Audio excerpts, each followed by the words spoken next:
എല്ലാവർക്കും S cube ക്യൂസിൻ്റെ പുതിയൊരു വീഡിയോയിലേക്ക് സ്വാഗതം. ഇന്ന് ഞാൻ വന്നിട്ടുള്ളത് സദ്യ സ്പെഷ്യൽ പച്ചടിയുടെ റെസിപ്പിയുമായിട്ടാണ്. ഇവിടെ ഞാൻ കുമ്പളങ്ങ കൊണ്ടാണ് പച്ചടി തയ്യാറാക്കിയെടുക്കുന്നത്. അപ്പോൾ നമുക്ക് എങ്ങനെയാണ് സദ്യയിൽ വിളമ്പുന്ന അതേ രുചിയിൽ ഈ പച്ചടി തയ്യാറാക്കിയെടുക്കുന്നത് എന്ന് നോക്കാം. ഞാനിവിടെ കുമ്പളങ്ങയുടെ ഒരു കഷ്ണമാണ് എടുത്തിട്ടുള്ളത്.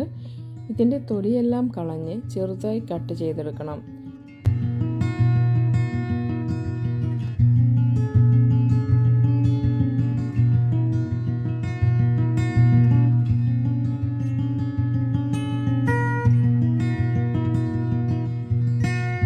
ഇനി കുമ്പളങ്ങ കഷ്ണങ്ങൾ നന്നായി കഴുകിയെടുക്കാം.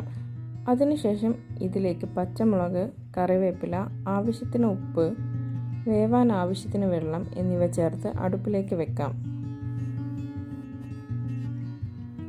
പച്ചമുളക് നിങ്ങൾക്ക് 1-2 ചേർക്കാം. കുമ്പളങ്ങയിൽ വെള്ളത്തിൻ്റെ അംശമുള്ളതുകൊണ്ട് വെള്ളം അധികം ഒഴിക്കേണ്ടതില്ല. ഇനി നമുക്കിത് മൂടി വെച്ച് വേവിച്ചെടുക്കാം. ഒരു 10 മിനിറ്റോളം മീഡിയം ഫ്ലെയിമിൽ വേവിച്ചാൽ മതി. ഈ സമയം കൊണ്ട് പച്ചടിക്കുള്ള അരപ്പ് തയ്യാറാക്കാം. മിക്സിയുടെ ജാറിലേക്ക് 1/2 കപ്പ് നാളികേരവും 1/2 ടീസ്പൂൺ നല്ല ജീരകവും ചേർത്ത് നന്നായി അരച്ചെടുക്കണം. ശേഷം 1/4 ടീസ്പൂൺ കടുക് കൂടി ചേർത്ത് പൾസ് മോഡിൽ ഇട്ട് ഒന്ന് ചതച്ചെടുക്കാം. ഇപ്പോൾ അരപ്പ് ഇവിടെ തയ്യാറായിട്ടുണ്ട്. നമുക്ക് കുമ്പളങ്ങ ഒന്ന് തുറന്നു നോക്കാം. വെന്താൽ നമുക്ക് അരപ്പ് ചേർത്ത് തിളപ്പിക്കണം.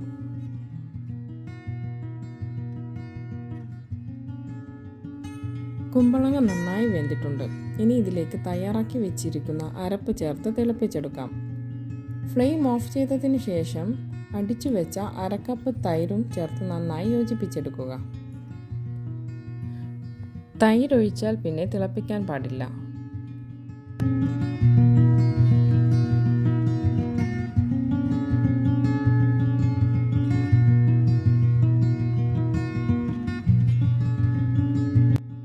അപ്പോൾ നമുക്ക് ഇതിലേക്ക് 1/2 കപ്പ് തൈര് ചേർക്കാം.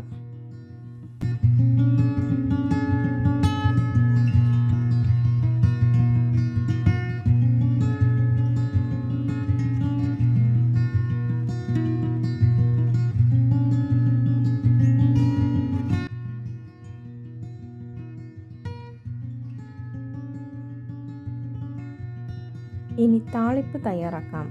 പാനിൽ വെളിച്ചെണ്ണ ചൂടാക്കി കടുക് പൊട്ടിക്കുക.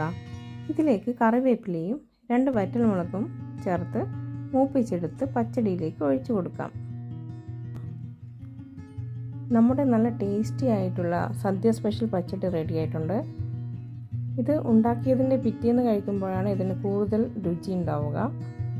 വീഡിയോ ഇഷ്ടപ്പെട്ടാൽ ലൈക്കും സബ്സ്ക്രൈബും ചെയ്ത് സപ്പോർട്ട് ചെയ്യാൻ മറക്കല്ലേ.